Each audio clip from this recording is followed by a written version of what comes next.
In his work Critique of the Gotha Programme, Karl Marx puts forth the idea that there's a difference between labor as it's defined under the capitalist mode of production and labor as it will be defined under the mode of production that will be attained when communism becomes fully developed. Marx phrases this in the following way.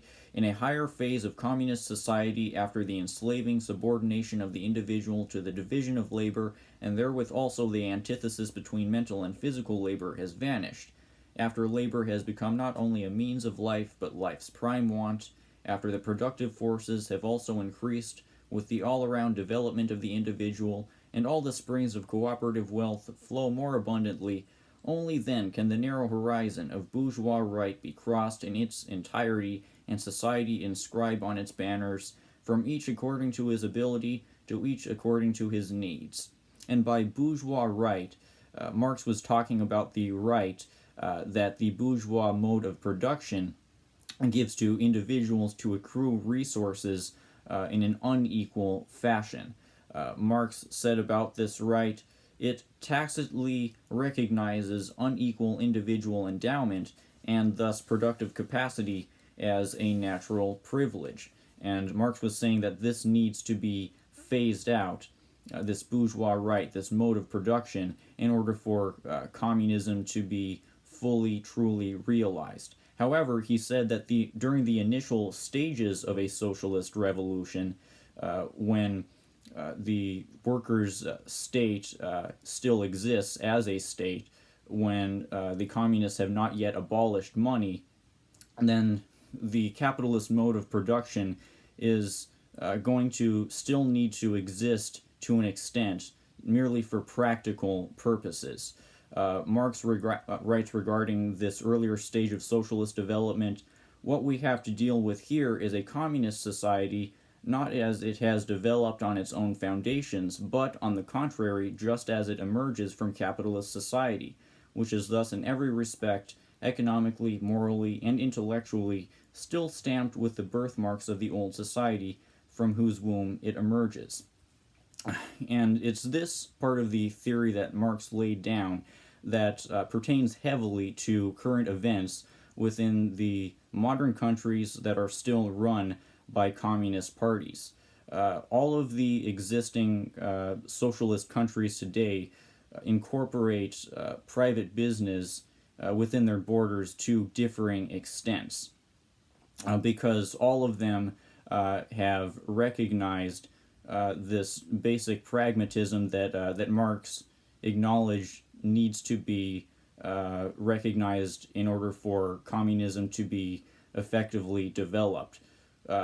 He recognized that it's only practical for a socialist revolution to not try to fully develop towards communism right from the get-go, but to compromise with the given conditions.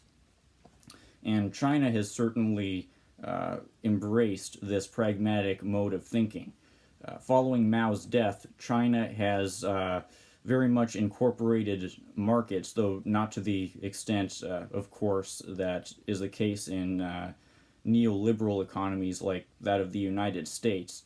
And it's this selective utilization of markets that's arguably been mainly responsible for the lifting of 850 million Chinese people out of poverty throughout the last generation or so. According to the research of Peking University's Yao Yang, this great leap forward, you could say, in poverty reduction has not come about primarily because of social welfare programs, but because of China's highly efficient, highly effective utilization of markets in growing the economy. And this year, Cuba did something similar by opening up its economy to private businesses to a certain extent. And Cuba's motivation for this economic reform, in parallel to China's economic reforms, has been to uplift its economy in the face of the pandemic's economic crisis and in the face of tightening U.S. economic sanctions that are strangulating Cuba's economy. However, there remains a notable faction within the global communist movement that still does not recognize these actions by China, Cuba, etc., as pragmatic. They see it as a betrayal of Marxism. They see it as giving in to bourgeois influence.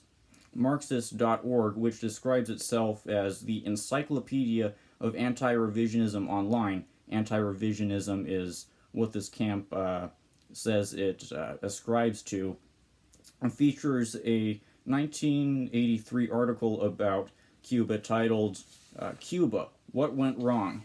It claims that it's clear that the Cuba of today is not a revolutionary country.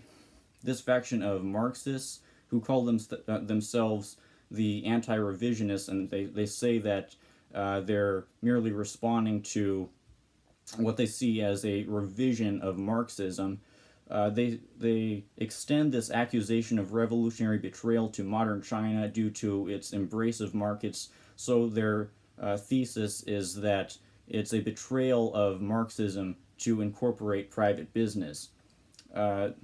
Therefore, Cuba's economic reforms fall under their definition of revisionism, but are they correct in this accusation? The theory laid down by Marx in Critique of the Gotha Programme shows them to not be correct. Marx explained that during the initial stage of a revolution where money and states still exist, the capitalist model of production won't yet be extinct. This doesn't mean that the capitalist model of production will prevail forever. It merely means that its presence will make up a stepping stone towards that final phase of socialist development. And we know it's necessary. It's a necessary stepping stone because China's example has shown market incorporation to be necessary for making a country's economy overcome poverty. And overcoming poverty is certainly necessary for bringing a socialist country towards that vaunted end goal of fully developed communism. Because if a socialist project is plagued by impoverishment, if it's not sufficiently prosperous, then that creates more openings for the United States, for the other imperialist countries to swoop in and justify a counter-revolutionary agenda.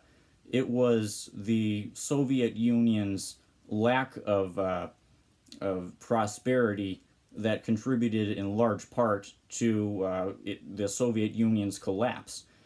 And by embracing these market reforms, Cuba is embracing a tried and true model for achieving prosperity.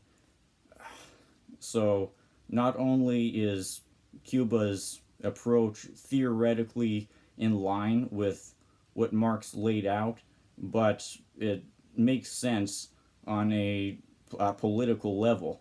It makes sense if your goal is to preserve the revolutionary state within Cuba.